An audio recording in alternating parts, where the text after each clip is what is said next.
এখন ঘড়ি কাঁটায় বাজে এই সকাল 8:30, আর এই যে ঘুম থেকে উঠে সকালবেলা সমস্ত কাজকর্ম করে মেয়েকে এসেছিলাম ঘুম থেকে ওঠাতে। মেয়েকে ঘুম থেকে উঠিয়ে মুখ টুক ধুইয়ে খাইয়ে দিয়েছি। আর খাইয়ে দেওয়ার পর কিন্তু আমি হচ্ছে গিয়ে এখন ওর মাথায় একটু তেল দিয়ে দিচ্ছি। সকালবেলার থেকে না ভিডিওটা খুব সুন্দর করে শুরু করেছিলাম, ভাবলাম এইভাবে ভিডিওটাকে সুন্দরভাবে কন্টিনিউ করে যেতে পারবো, কিন্তু আমি বুঝতেই পারিনি যে আমার মানে ভিডিওটাকে মাঝখানেই অফ করে দিতে হবে। আসলে কি বলতো, আসলে মানে কারণটা হচ্ছে গিয়ে মানে ভিডিওটা অফ করে দেওয়ার কারণটা হচ্ছে আমি নিজেই। কারণ হচ্ছে কি আমার মনটা না কখন খারাপ হয়ে যায় কখন ভালো হয়ে যায় আমি নিজেও জানি না। মানে আকাশের মানে একটা খোলা আকাশ যেরকম যখন তখন আর কি মেঘ করে, আবার যখন তখন আবার রোদ উঠে, সেম আমারও পরিস্থিতিটা তাই হয়েছে। সত্যি কথা কেন জানি না আমি নিজের মন খারাপের কারণ জানতে পারি না। এ নিয়ে তো কখনো কখনো খুব কষ্ট হয়, আবার কখনো কখনো খুব হাসিও পায়। যাই হোক, শুভ সকালে আমার প্রিয় বন্ধুরা, তোমরা সবাই কেমন আছো? আশা করি যে যেখান থেকে আমার ভিডিওটি দেখছো সবাই খুব ভালো আছো, সুস্থ আছো, আর তোমাদের আশীর্বাদ ও ভালোবাসায় আমরাও আছি এই মোটামুটি। তো আলিপুর জেলার ছোট্ট একটি শহর থেকে আমি মনিকা আমার আরও একটি নতুন ভিডিওতে তোমাদের সকলকে স্বাগত জানাই। এদিকে দেখো মামামকে মাথায় তেল দিয়ে দিচ্ছিলাম, আর ওই পাশে দিদিভাই এসেছিলো, তাই আর কি দিদিভাইয়ের সঙ্গে একটু গল্প করছিলাম, হাসাহাসি করছিলাম। তখন পর্যন্ত কিন্তু আমার মনের অবস্থাটা খুবই ভালো ছিল, কিন্তু বুঝতে পারিনি যে কি হলো। আমি কিন্তু মানে সারাদিনে অনেক কাজই করেছি, রান্নাবান্না করেছি, কিন্তু সেগুলো তোমাদের সঙ্গে শেয়ার করতে পারিনি। কারণ কেন জানো না, মনের মধ্যে একদমই ভালো লাগছিলো না, মনে হচ্ছিলো মানে মনের মধ্যে এরকম একটা অশান্তি বয়ে চলছিল, মানে কখন আমি আমার কাজগুলো কমপ্লিট করব, কখন আমি মানে কীরকম যেন একটা অশান্তি বয়ে চলছিল। আর আজকে না মানে আমার সাথে একটা খারাপ ঘটনাও ঘটে গেছে, সেটা হলো গিয়ে আমার একটা শখের জিনিস সেটা না ভেঙে গেছে। তো কী ভেঙেছে মানে কী ভেঙেছে, কোনটা আমার শখের জিনিস সেটা অবশ্যই তোমরা দেখতে পারবে, কিন্তু হ্যাঁ তার জন্য কিন্তু পুরো ভিডিওটা কন্টিনিউ করতে হবে, কোনো স্কিপ না করে। আর যারা যারা আমার ভিডিওটি দেখছো তাদের সবার কাছে কিন্তু অনুরোধ রইল পুরো ব্লগটি জুড়ে আমার পাশে থাকার জন্যে। আর যারা আমার ভিডিওটি সম্পূর্ণ দেখেছো তাদেরকে অসংখ্য ধন্যবাদ। এভাবেই আমার প্রত্যেকটা ভিডিও দেখতে থাকো আর এইভাবে আমাকে ভালোবাসা দিতে থেকো। যাই হোক, ওইদিকে মামামকে সাজুগুজু করিয়ে দিয়ে সেন্টারে দিয়ে এসেছি, আর সেন্টারে দিয়ে আসার পর ঘরের বাসি কাজ মানে ঘরে বিছানা টিছানা সুন্দর করে গুছিয়ে নিয়ে এখন এসেছি খেতে। আসলে কি বলতো, খুব খিদে পেয়ে গেছিলো, কালকে রাত্রে তো সেরকমভাবে খাওয়া দাওয়া করিনি, আর হচ্ছে গিয়ে সকালবেলাও সেরকম খাওয়া দাওয়া হয়নি। ওই মামামকেই খাইয়ে দিয়েছিলাম দুধ ছাতু, আর হচ্ছে গিয়ে আমি কিছুই খাইনি, খালি জল খেয়েছি। তো ভাবলাম এখন যেহেতু মামামকে স্কুলে মানে সেন্টারে দিয়ে এসেছি, তো সেন্টারে দিয়ে এসে কিন্তু আমি খেয়ে নিই, মানে সেজন্য কিন্তু আমি ভাত খাবো। তো তার অবশ্যই কিন্তু আমাকে কমেন্ট করে জানিও। আমরা কিন্তু খিরাই বলি, এখানে আমাদের ভাষায় খেরা বলে।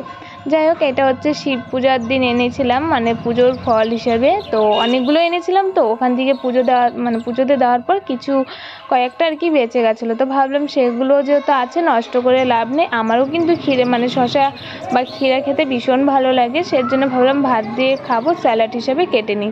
তো দেখো যেরকম ভাবনা সেরকম কাজ। এদিকে হচ্ছে কি আমি ক্ষীরাটা কেটে নিচ্ছি, আর ওইদিকে কিন্তু মামামকে এখন পর্যন্ত আমি সেন্টার থেকে আনিনি, যাব কিছুক্ষণ পর আর কি খাওয়া দাওয়া করে তারপর কিন্তু যাব মামামকে আনতে। আজকে যেহেতু শনিবার, খুব তাড়াতাড়ি মামামকে আর কি ছুটি দিয়ে দিবে, তো সেই কারণে ভাবলাম যে তাড়াতাড়ি করে খাওয়া দাওয়া করে হাতের যেই সমস্ত কাজকর্ম আছে সেগুলো কমপ্লিট করে তারপরেই যাই, তাহলে আমার নিজেরও ভালো হবে আর মামামের সঙ্গে সময়ও কাটাতে পারবো। তারপর দেখো মামামকে সেন্টার থেকে নিয়ে আসার পর না আমি আর কোনো ভিডিওই শ্যুট করতে পারিনি, তারপর ওকে নিয়েই ব্যস্ত ছিলাম, ওকে নিয়েই সময় কাটিয়েছি, নিজের ঘরের টুকিটাকি কাজকর্ম সেরেছিলাম। আর এখন যে তোমাদের সঙ্গে আবার মানে শুরু করছি, মানে ব্লগটা কন্টিনিউ করছি, সেটা হচ্ছিলো বিকেলের ব্লগ। তো মানে বিকেলে শ্যুট করা। এখন হচ্ছে দুধটা জাল করে নিচ্ছি, কারণ দুধটা যেহেতু এখন গরম পড়ে গেছে ভাবলাম দুধটা গরম করে নিই, তাই আর কি দুধটা গরম করে নিলাম। আর এদিকে দেখো মামাটা কীভাবে ভেঙে দিয়েছে, যদিও ও নিজেও বুঝতে পারেনি, কিন্তু শখের জিনিস ভেঙে গেলে না খুব কষ্ট হয়, সেটা আমি বুঝতে পারি। এই কাপটা না আমার খুব প্রিয়, জানো তো, এই কাপটা আমি ওকে গিফট করেছিলাম, কিন্তু কি বলতো এই কাপটা না এই যে আজকে মামাম ভেঙে দিয়েছে। এই কাপটাতে মামামকে দুধ দিই, হরলিক্স দিই, তবে আজকে দেখো কি হলো, মামাম হচ্ছে গিয়ে কাপটা ভেঙে ফেললো। আমার যে এত খারাপ লাগছিলো কি বলবো। আসলে কি বলতো, শখের জিনিস না, যতই মানে কম দামি হোক বা দামি হোক না কেন, সেটা যদি নষ্ট হয়ে যায় তাহলে সবারই খারাপ লাগে। আর আমি কিন্তু আমার এই কাপটা, মানে যে কাপটা ভেঙে ফেলেছে সেই কাপটা কিন্তু আমি অনেক শখ করে কিনেছিলাম, প্লাস বলতে পারো অনেক কষ্ট করে কিনেছিলাম। নিজের হাতের টাকা, মানে সংসারের বা সংসার যাই বলো না কেন, নিজের হাত খরচার টাকা বাঁচিয়ে কিন্তু আমি কাপটা গিফট করেছিলাম। কিন্তু কি হলো দেখো, 1 মাসও টিকিয়ে রাখতে পারলাম না, কাপটা ভেঙে গেল। এখন ভেঙে গেছে তো কি হয়ে গেছে, এখন মামামকে বকলে মারলে তো আর কাপটা ফিরে আসবে না। তবুও আমি ওকে বকেছি, কিন্তু ওর গায়ে হাত তুলিনি। কারণ কি বলতো, আমি যদি ওকে এখন বকি বা মারি, কাপটা তো আমার আর ফিরে আসবে না। আমার কাপটা তো সেরকম মানে ভেঙেই গেছে, যেহেতু এটা আর আমি ব্যবহার করতে পারবো না। যাই হোক, এদিকে বিকেলবেলা মানে সন্ধ্যাবেলা মামামকে বই টই পড়িয়ে একটু লাইট করছিলাম, লাইট টাইট করে এসে এখন কিন্তু রাত্রে রান্না করতে এসেছি। যেহেতু সকালবেলা সেরকম কিছু রান্না বান্না হয়নি, মাংসের তরকারি ছিল আর আমি শুধু ভাজা করেছিলাম, ব্যাস ওটা দিয়ে দুপুরবেলা খেয়ে নিয়েছি। আর এদিকে মেয়েকে দুধ খাইয়ে দিয়েছি সন্ধ্যার সময়, আমিও একটু টিফিন করে নিয়েছি। তো ভাবলাম এখন তো ভাত খাবো, এখন একটা কিছু করি। তাইকে দেখো, যেরকম ভাবনা ওরকম কাজ। এখন হচ্ছে ঘরে যা যা সবজি ছিল সমস্ত সবজি নিয়ে বসে পড়েছি। ভাবলাম এগুলো দিয়ে একটু চচ্চড়ি বানাবো। ঘরে না অনেক দিনের আনা আর কি শুকনা মাছ ছিল। আমার না শুকনা মাছ খেতে ভীষণ ভালো লাগে, কিন্তু এই বাড়িতে কাকু কাকিমারা কেউ খায় না বলে রান্না করার যে, মানে শুকনা মাছ রান্না করলে তো একটা গন্ধ বেরোয়, আর সেটা ওরা সহ্য করতে পারে না। কাকু কাকিমা খায় না বলতে ভুল, মানে কাকিমা খায় আর বাকিরা মানে বাড়ির সবাই যে আছে তাদের মধ্যে থেকে কাকিমা হচ্ছে শুকনা মাছটা খায়, কিন্তু আর বাকিরা খায় না। তো সেই কারণে ওদের মানে আমরা রান্না করলে মানে শুকনো মাছের যে একটা সেন্ট থাকে এটা তো বেরোবে স্বাভাবিক। তো সেই গন্ধটা ওদের পছন্দ হয় না বলে আর কি আমি কিন্তু রান্না করি না। তো আজকে যেহেতু ওরা কেউ বাড়িতে নেই, তো ভাবলাম এখন রাত্রেবেলা করে রান্না করি। খেতে কিন্তু আমার বেশ ভালোই লাগে। তো আমি বাড়িতে যখন ছিলাম প্রায়ই এই জিনিসটা রান্না করে খেয়েছি। আজকে প্রায় অনেক দিন পর আমি রান্না করছি বলতে পারো।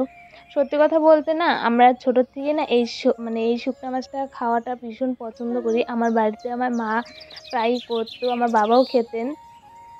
তো তখন থেকে যে খাওয়াটা শিখেছি আমার বেশ ভালোই লাগে। আর ঘরের যত ধরনের সবজি ছিল সবগুলোই দিয়েছিলাম একটু একটু করে, কিন্তু খেতে যে এত অসাধারণ হয়েছিল না সবজিটা, যে কি বলবো সেটা তোমাদের সঙ্গে শেয়ার করার মতো নয়। তো যাই হোক, এখানে দেখো এখন কিন্তু আমি সবজিগুলো কেটে নিচ্ছি। আর এদিকে মামামও আছে আমার সঙ্গে। মামাম তো ওদিকে মানে ভীষণ দুষ্টুমি করছিল, বারবার ক্যামেরার সামনে আসছিল, বারবার বলছে মা আমাকে ওটা দাও সেটা দাও, মানে কি যে বিরক্তিকর করছিল সে আর কি বলবো। যাই হোক, বিরক্ত করলেও কিছু করার নেই, আমাকে ওকে নিয়ে আর কি আমার সমস্ত কাজ গুছাতে হবে। তো সেই কারণে আর কি ওর সাথে গল্প করছিলাম আর আমি আমার কাজগুলো করে নিচ্ছিলাম। তো দেখো, শুকনো মাছ রান্না করতে আমার যা যা প্রয়োজন ছিল সমস্ত কিছু কেটে ধুয়ে মুছে নিয়ে একদম কিন্তু রান্নাটা আমি বসিয়েও দিয়েছি। আর এদিকে এখন আমি রান্না করছি, আর ওইদিকে তো মামা মাছেই বললাম। আচ্ছা, তোমরা একটু কমেন্ট করে বলো তো কে কে এই শুকনো মাছটা খাও। আমার কিন্তু বেশ ভালোই লাগে খেতে, আমি কিন্তু ভীষণ ভালোবাসি বলতে পারো। শুকনো মাছের চাটনি, শুকনো মাছের এরকম চচ্চড়ি বা ঝোল আমার বেশ। ঘড়িতে বাজে 9:30টার কাছাকাছি। তো এই যে এখন হচ্ছে রান্না করছি। আর এইদিকে দেখো আমার মামামের অবস্থা, ওই দেখো যে ডাল দিয়ে ডালগুলো ফেলে ওই যে খেলা করছে। ওরও শরীরটা আজকে ভালো না, কারণ সন্ধ্যার পর থেকে দেখছি নাক দিয়ে সর্দি বেরোচ্ছে। যখন আমি বই পড়াতে বসেছিলাম তখন থেকে দেখছি নাক দিয়ে সর্দি বেরোচ্ছে। আসলে কি, আজকে হচ্ছে গিয়ে অনেকক্ষণ জলের মধ্যে ছিল, মানে ওকে আমি যেই টাইমে স্নান করে সেই টাইমে স্নান করিয়েছি। প্লাস হচ্ছে গিয়ে মানে সর্দিটা লাগার কারণ হচ্ছে গিয়ে ও অনেকক্ষণ জলের মধ্যে ছিল, যেহেতু আজকে স্নানের টাইমটা একটু তাড়াতাড়ি করেছিলাম। ওকে 1টার মধ্যে আমি স্নান করাই, মানে 12টার থেকে মানে 12:30টার থেকে 1টার মধ্যে ওকে আমি স্নান করাই। বেশিরভাগ টাইমটা আমি 12:30টার মধ্যে স্নানটা করানোর চেষ্টা করি। আজকে 12টার মধ্যে হচ্ছে জলে মানে স্নান করতে নিয়ে গেছিলাম। তারপর হচ্ছে 12:30টার দিকে মনে হয় আর কি, অনেকক্ষণ প্রায় 8 ঘন্টার কাছাকাছি হয়তো জলের মধ্যে ছিল। সেই কারণে হয়তো মামামের ঠান্ডা লেগে গেছে, তাই দেখছি নাক দিয়ে সর্দি বেরোচ্ছে আর হচ্ছে গিয়ে কাশিও দিচ্ছে, হাঁচিও হচ্ছে।